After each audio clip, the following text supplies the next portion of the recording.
buen día, amigos. Muchas gracias por dedicarle nuevamente tiempo a ver este espacio donde aprendemos siempre a saber más, conocer más para actuar mejor. Mi nombre es Rodrigo Espinosa Quintero, director de Guate Sostenible, y pues hoy tengo una invitada que probablemente conozcan, ¿verdad?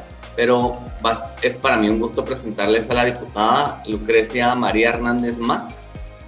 La diputada es médica y cirujana, graduada por la Universidad de San Carlos de Guatemala, cuenta con una maestría en salud pública de la Universidad Rafael Andívar, cuenta también con estudios de posgrado en medicina social y salud colectiva de la Universidad Autónoma Metropolitana de la Ciudad de México.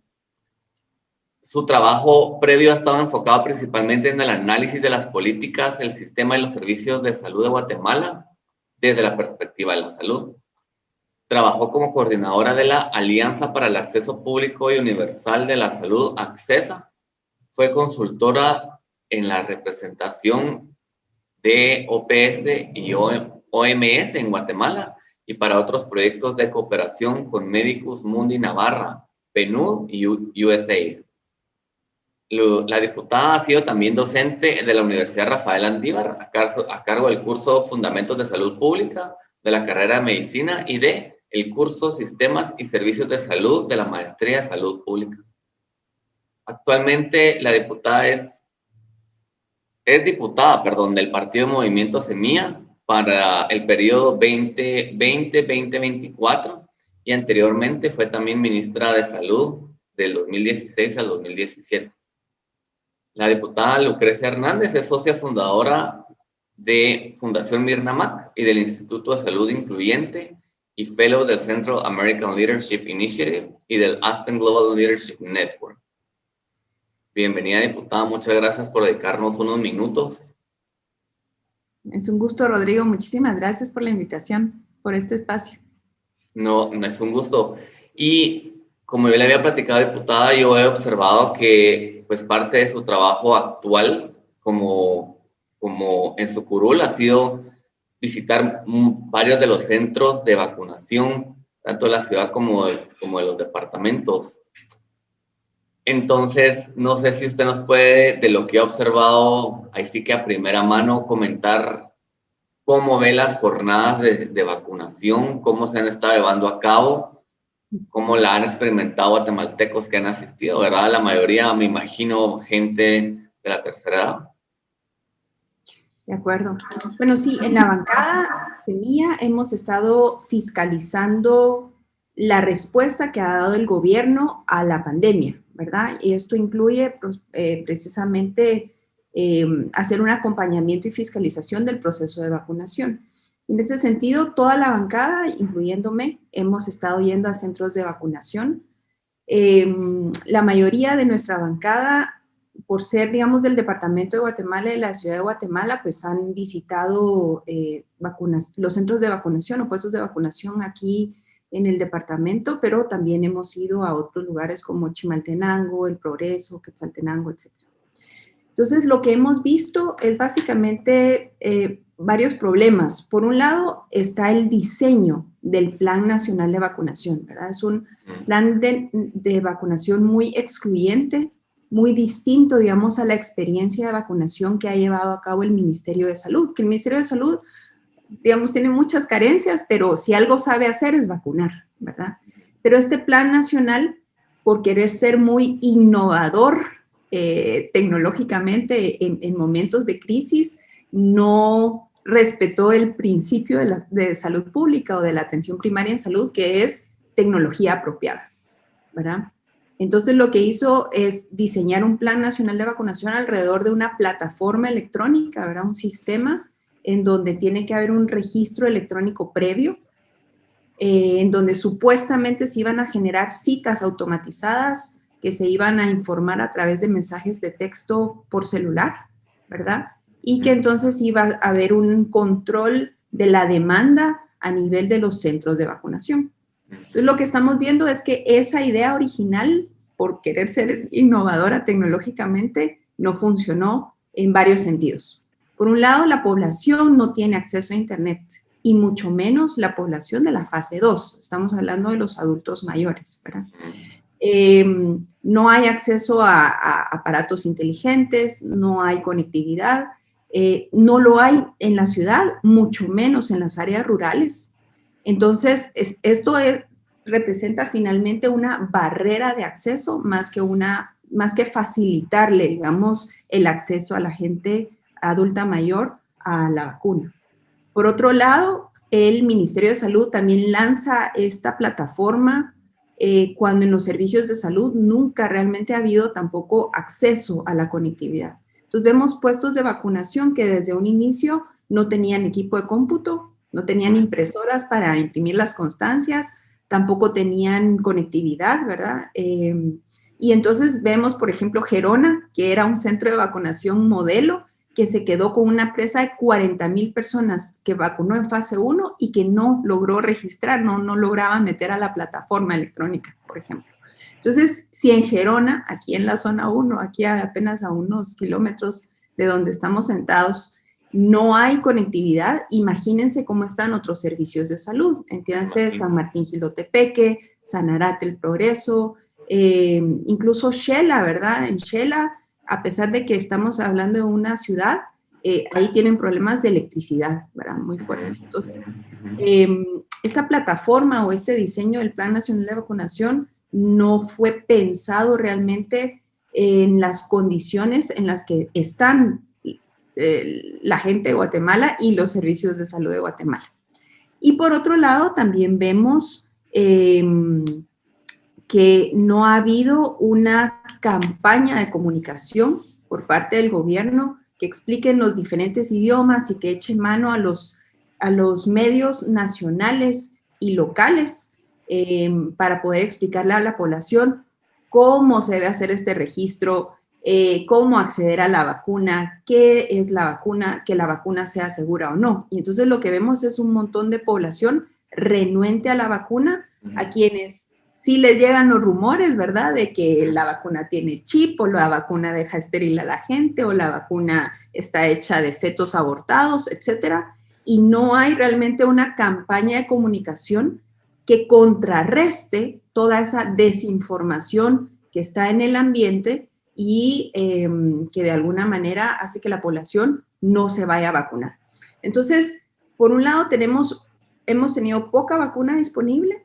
Por otro lado, tenemos servicios de salud que tienen dificultades para montar, digamos, el registro y el sistema, que además les falla y se les cae mucho, ¿verdad? Es como cuando uno iba al banco y le decían el sistema se cayó. Así estaba pasando en los centros de vacunación. Tenemos personas que no saben cómo registrarse y tenemos un montón de población que no quiere vacunarse. Y eso está haciendo que básicamente menos del 20% de los adultos de 70 años y más se hayan vacunado, por ejemplo, ya se haya tenido que abrir a otras subfases de vacunación. Yo le quería hacer una pregunta antes que se me olviden las preguntas, pero respecto al registro, ¿cómo funcionan entonces esos registros que yo le comentaba antes de que iniciáramos? Los registros que hay en centros comerciales, que hay así en tiendas grandes, ¿verdad? Donde se supone que como es una afluencia masiva y la gente va a ir, ¿cómo? O sea, eso el adulto se tendría que registrar ahí sin internet. O sea, ahí sí sería sin necesidad de internet, pero sí teniendo que ir a estos lugares. No. Y luego es en el lugar de vacunación donde es posiblemente que tal vez el internet del lugar no funcione para darle la constancia. Eso es parte de la problemática, según entiendo. Digamos, en áreas urbanas lo que ha pasado es eso, ¿verdad? El adulto mayor que no tiene a un familiar, un nieto, ¿verdad? Un hijo con internet, entonces va a un centro comercial o a un banco o a algún kiosco y pide que por favor lo registren. Es algo muy sencillo. El problema es que 70% de la población mayor de 70 años vive en área rural, Rodrigo. Claro. Entonces, no podemos pensar que los kioscos que vemos en los centros comerciales se aplican en el resto del país, ¿verdad? O sea, uno va a Sanarate y ahí nadie, o sea, no hay centros comerciales en donde se esté registrando, o hay comunidades muy lejanas o dispersas en San Martín Jilotepeque, por ejemplo, y no hay ese tipo de cosas. Entonces, los mismos servicios de salud lo que han tenido que hacer es echar, digamos, un poco salirse de esta idea del plan de vacunación, de cómo estaba diseñado originalmente y decir, bueno, el día de hoy, jueves o domingo, como pasa en San Martín Jilotepeque, es cuando viene la gente al mercado.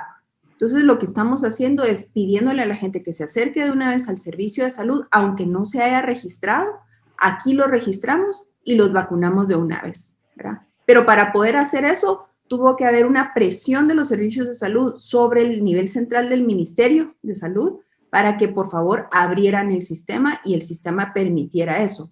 Porque si no, ya el sistema se estaba convirtiendo, como digo, en una barrera de acceso a la vacuna. Ya lo entiendo. En cuanto a la comunicación, estoy bastante de acuerdo. Yo lo veía un poco distinto, seguramente porque, pues bueno, al tener el privilegio, ¿verdad?, de ocupar una curul, uno tiene que estar pensando en que va a alcanzar, beneficiar a los guatemaltecos que viven en estas áreas tan remotas, ¿verdad? Y que yo también quisiera que se beneficiaran. Ahora, como en mi experiencia, ¿verdad?, en Guate Sostenible, en lo que he venido en estos años trabajando, yo he observado que, pues bueno, nuestro alcance para empezar es a un cierto grupo de guatemaltecos y guatemaltecas privilegiados que para empezar tiene redes y encima el tiempo de en las redes alegar y decir y poner y quiero la bolsa plástica o no la quiero, ¿verdad? Entonces es un cierto segmento especializado, pero que es la verdad es que he observado que son los activadores de muchos cambios, ¿verdad? Yo le digo, trabajamos por varios años consecutivos con Tetra Pak para que la gente dejara de satanizar el Tetra Pak y pues, afortunadamente yo veo que ahora la gente ya como que entiende que el Tetra Pak es sus beneficios, que es 100% reciclable y demás, después de un fuerte trabajo, ¿verdad? Con este grupo, dijéramos, que tiene un cierto privilegio de conocimientos de educación, de financiero, porque estos son los que la gente que le rodea, que tal vez no tiene tantos recursos económicos, tantos privilegios educativos, tiende a copiar, ¿verdad? Tiende a seguir su ejemplo cuando a la hora que cambian un hábito, que es a la larga lo que en Guate Sostenible queremos, ¿verdad? Que cambiemos el hábito, nos unamos a la economía circular, manejemos bicicleta en la medida de lo posible, ¿verdad? Entonces, todo lo que usted dice, estoy totalmente de acuerdo y sin embargo pienso yo, se puede haber manejado tan más fácil y tan más barato, ¿verdad? En una comunicación donde se convenciera, dijéramos, tal vez de primero a este segmento, les soy honesto, así lo veo, porque una vez este segmento convencido como side effect, ¿verdad? Como efecto secundario va a convencer al resto, ¿verdad? Porque lo he observado, en mi experiencia he visto que así es, ¿verdad?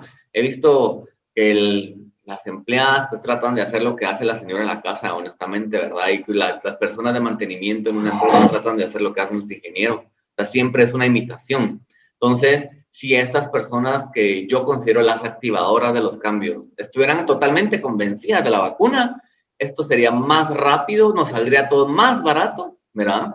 Que hacer así por supuesto que habría que hacer, pero tal vez no habría que ser tan masiva o tan cara, ¿verdad? La comunicación a absolutamente todo tipo de guatemaltecos, sino enfocarnos en los que en algún punto podrían cambiar a su círculo. Que en redes sociales se maneja, enfóquense en los influencers y que llamen a sus seguidores, ¿verdad? O sea, así funciona la vida hoy en día.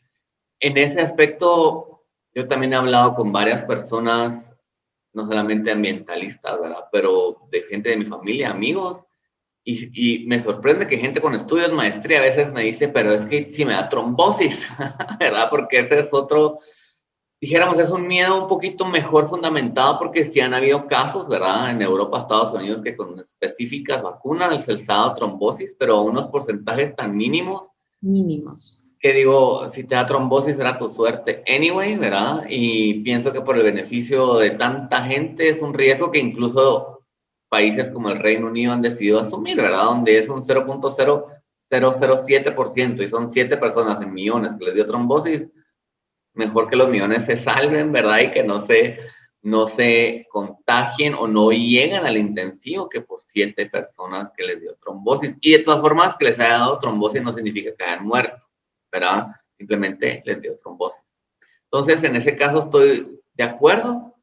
Pienso que se pudo haber hecho por lo menos una campaña de comunicación. Yo siento que no existió, les soy honesto. Siento que solo nos enteramos de una famosa gripona, ¿verdad? Que el presidente dijo en su momento, y luego me llama mucho la atención que, y quienes nos ven podrán corroborar que en Instagram hay publicidad pagada para fomentar los humedales, ¿verdad? No sé si es de CONAP o el MAR, no me he fijado bien, pero hay publicidad pagada, entonces ¿por qué no hay publicidad pagada para el Ministerio de Salud y la vacunación, ¿verdad?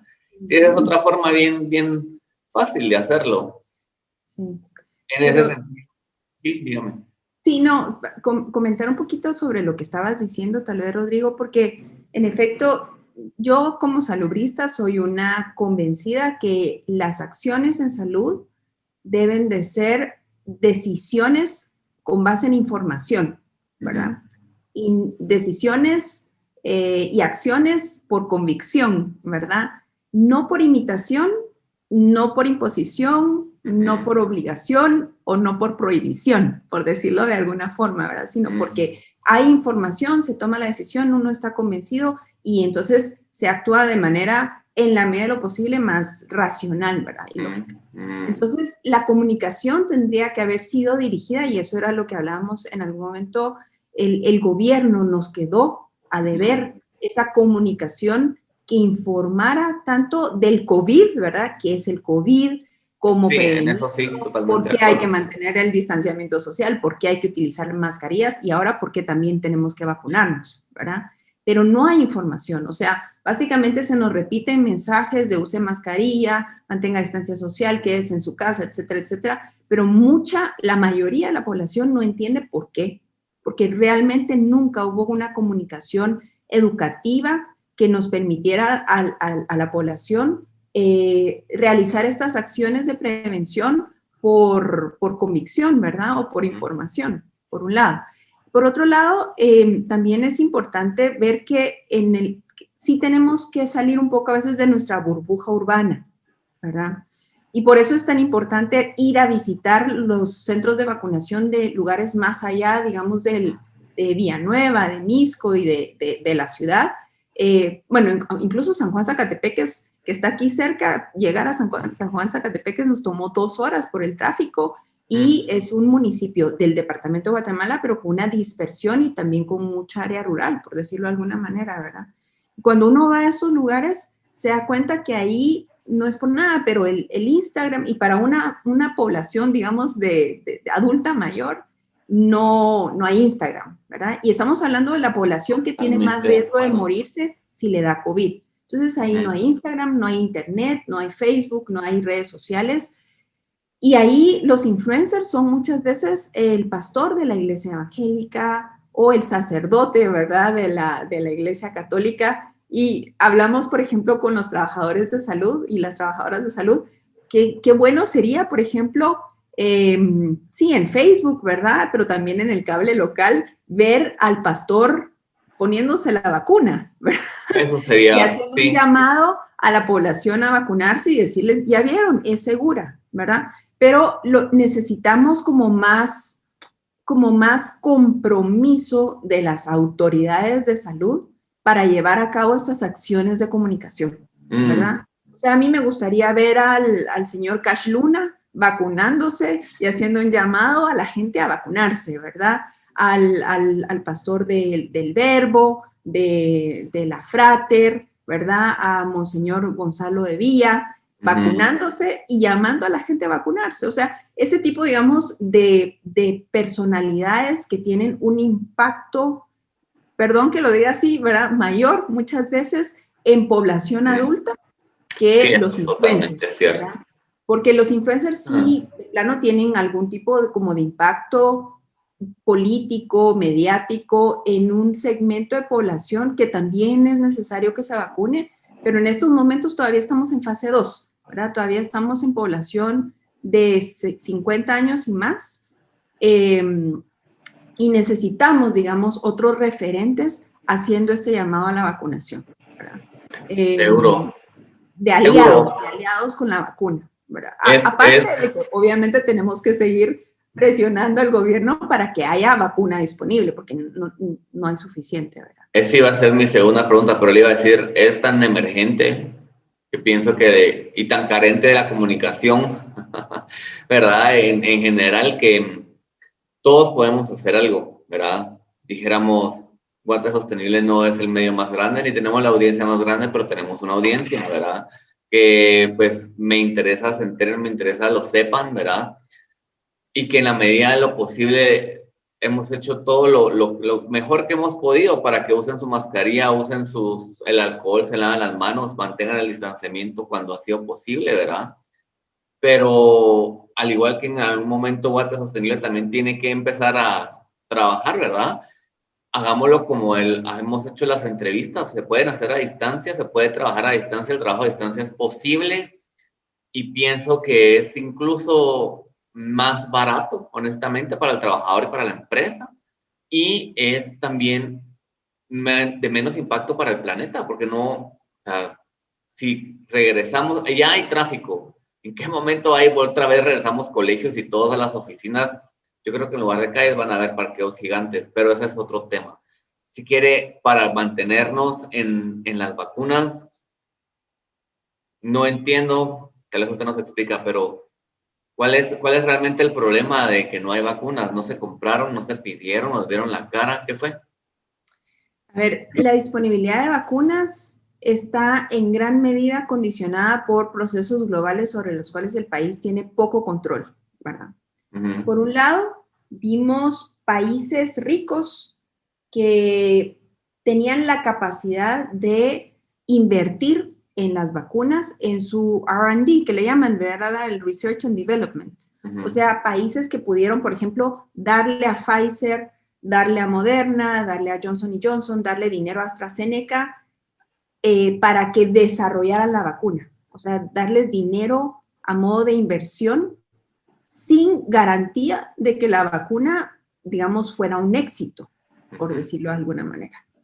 Y esta capacidad de los países ricos, entonces lo que hicieron fue darle dinero a diferentes fabricantes y se aseguraron suficiente vacuna para el triple de su población, ¿verdad? Seguro.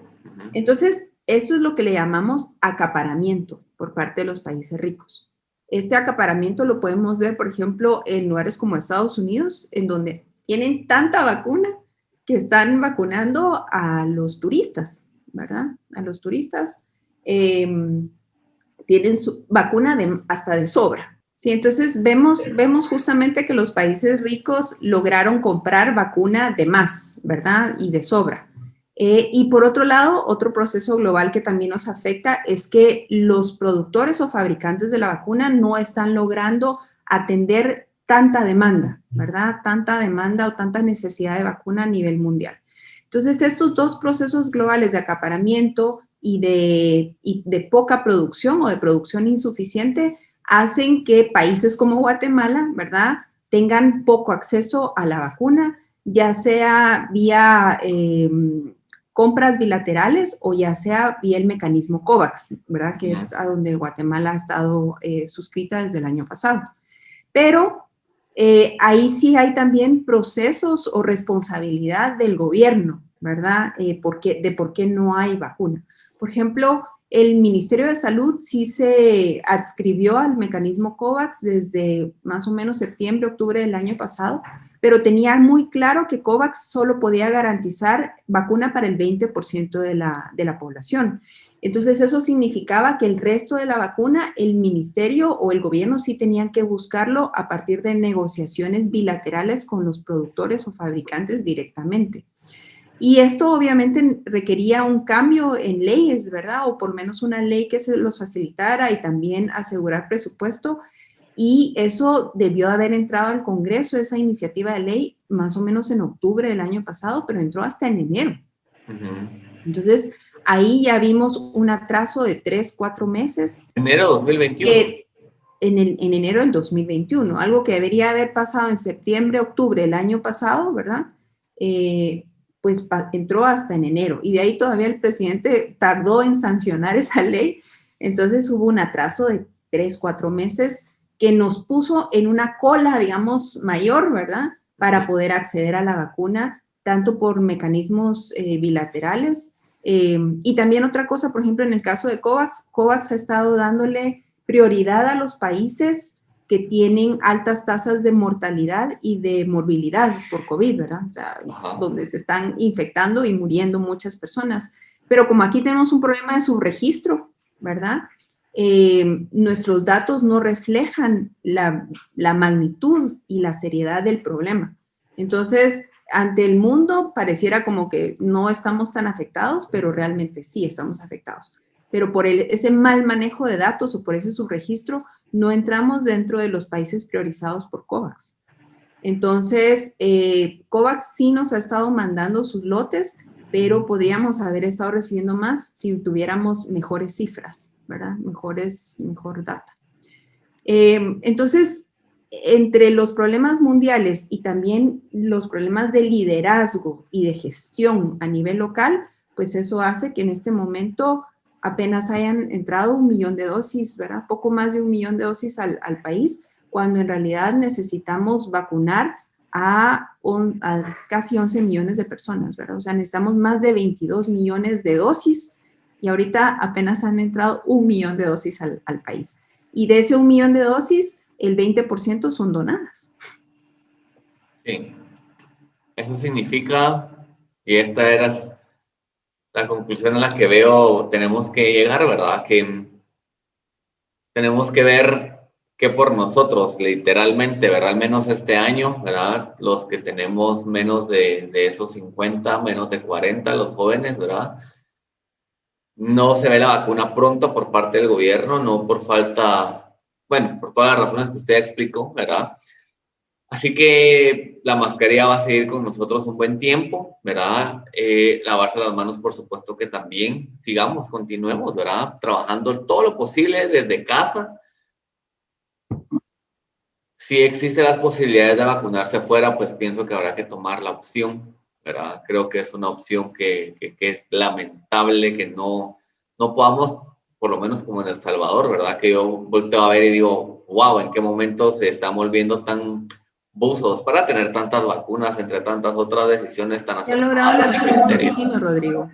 ¿Qué Algo manda? que Guatemala, El Salvador, México, Chile incluso, ¿verdad? Chile, que es uno de los países que se ha reconocido que han logrado aumentar o han logrado, digamos, llevar un ritmo rápido de vacunación, es porque han tenido, por un lado, diversidad de vacunas, o sea, hay muchas vacunas circulando, ¿verdad? Pero también han podido negociar con los chinos, ¿verdad? Entonces tienen vacunas chinas dentro de su menú y no están únicamente con una o dos tipos de vacuna en su, digamos, en su stock, ¿verdad? Claro, lo que yo observo es que ya ser tercermundista no es la excusa, ¿verdad? Para no tener vacunas. Cuando a la par se está viendo totalmente que se pueden tener grandes cantidades. Es cierto que El Salvador tiene chinas, pero también tiene una buena cantidad de Pfizer. Lo acabo de ver que acaban de comprar una muy respetable cantidad de vacunas Pfizer. Entonces, por el momento, amigos, ¿verdad? Creo que lo más inteligente es continuar cuidándonos. Si existe la posibilidad de viajar a vacunarnos, creo que es lo más adecuado, es lo más inteligente. Y si no, vamos a continuar desarrollando paciencia, ¿verdad? Hasta que finalmente nos toque el turno. Y pues bueno, gracias por ponernos un poco la cruda realidad tal como es, diputada, pero pienso que, pues así que como es el lema de Guate Sostenible, saber más, actuar mejor, ¿verdad? Mejor conozcamos cómo están las cosas, ¿verdad? Y no vivamos en una ilusión de que tal vez en noviembre me van a vacunar. Seguro que no, ¿verdad? Seguro que no va a pasar. Menos de 40, menos de 30, no va a pasar este año. No sé si usted desea adecuar algo más, diputado. Si yo quisiera, digamos, hacer un llamado de atención al momento que estamos viviendo ahorita en estos días, ¿verdad? Aquí en el país. Por un lado, no entramos a un tercer pico, ¿verdad? En donde aumentaron los casos y después se redujeron después de Semana Santa, sino que entramos a una meseta, ¿verdad? Entonces, en este momento el país, aunque no lo querramos ver, ¿verdad? O queramos negarnos a esta dura realidad, el país en este momento está con una pandemia exacerbada. Estamos peor que en la primera ola, ¿verdad? Solo el día de ayer el Ministerio de Salud reportó casi 1.800 casos en las 24 horas anteriores, algo que no habíamos visto anteriormente, ¿verdad? Se están reportando alrededor de 30 fallecimientos al día y sabemos que detrás de esas cifras hay muchas más, ¿verdad? Porque hay un subregistro de al menos el 50%. Y esto dicho por el mismo Ministerio de Salud. A esto hay que agregarle que mucha gente conocida, seguramente estamos sabiendo que está falleciendo, ¿verdad? Gente joven. Tenemos un COVID que está matando más rápido y está afectando también a población más joven que antes. Y estamos viendo ya los hospitales públicos y no me extrañaría que los privados también eventualmente públicos saturados y además desabastecidos, ¿verdad? Hemos sabido también que los servicios de salud están con escasez de pruebas, ¿verdad? Y tenemos que entender y asumir que en este país no hay vacuna todavía, ¿verdad? No hay vacuna suficiente, aunque se abra ahorita a la población de 50 años y más, pues ya estamos viendo que se les está acabando la vacuna en los centros de vacunación aquí en la ciudad, no digamos en el resto del país. Entonces, ante un panorama como este, creo yo que sí tenemos que regresar a nuestras medidas de restricción de la movilidad que tuvimos el año pasado. Yo sé que suena muy drástico, pero en ningún momento se les está pidiendo a la población que deje de ir a trabajar, ¿verdad? Aquellos que puedan tener la modalidad de trabajo en casa, como habías dicho, Rodrigo, pues ojalá podamos echar mano a eso.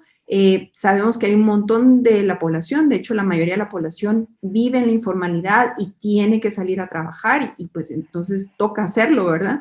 Pero también sabemos que muchas de las infecciones y contagios se están dando en reuniones familiares y sociales que no son necesarias, ¿verdad? Hablemos de bautizos, de bodas, de 15 años, de reuniones familiares o con amigos, que yo sé que nos queremos ver, abrazar, sonreírnos, vernos la cara, ¿verdad? Pero en este momento, así como estamos, sí quisiera hacer un llamado a la población a quedarse en casa. O sea, no nos arriesguemos, ¿verdad? Si tenemos que salir, tratemos de no hacerlo a lugares innecesarios, servicios religiosos, por ejemplo, en donde siempre hay mucha gente, hay concurrencia y en lugares cerrados. Entonces evitemos este tipo de actividades y si hay que salir, pues mascarilla y distanciamiento social siempre, ¿verdad? A mí me cae mal ser la policía de las mascarillas, ¿verdad? Pero como salubrista responsable, pues me toca hacer ese llamado, ¿verdad? Claro. Solo para que tengamos claro, los datos que dio la diputada fueron de ayer, 10 de junio, ¿verdad? Entonces eso los pueden ustedes igual buscar, ¿verdad? Que corresponden al 10 de junio. Gracias diputada por su tiempo, seguro no va a ser la última vez que estemos en este espacio platicando sobre el tema. Y pueden, les invito a todos, ¿verdad? A seguir a la diputada en sus redes sociales, ¿nos las puede compartir, diputada? Sí, en Facebook es L. Hernández Mac. Y en Twitter y en Instagram es Hernández Mac. Ahí estamos a la orden. Excelente, ya saben que Guate Sostenible está a la orden como Guate Sostenible, Facebook, Twitter e Instagram. Siempre les invitamos a visitar el guatesostenible.com. Pueden dejar ahí su correo electrónico para que sean parte de nuestro boletín. Muchísimas gracias y tengan todos feliz día. Que estén muy bien, hasta luego.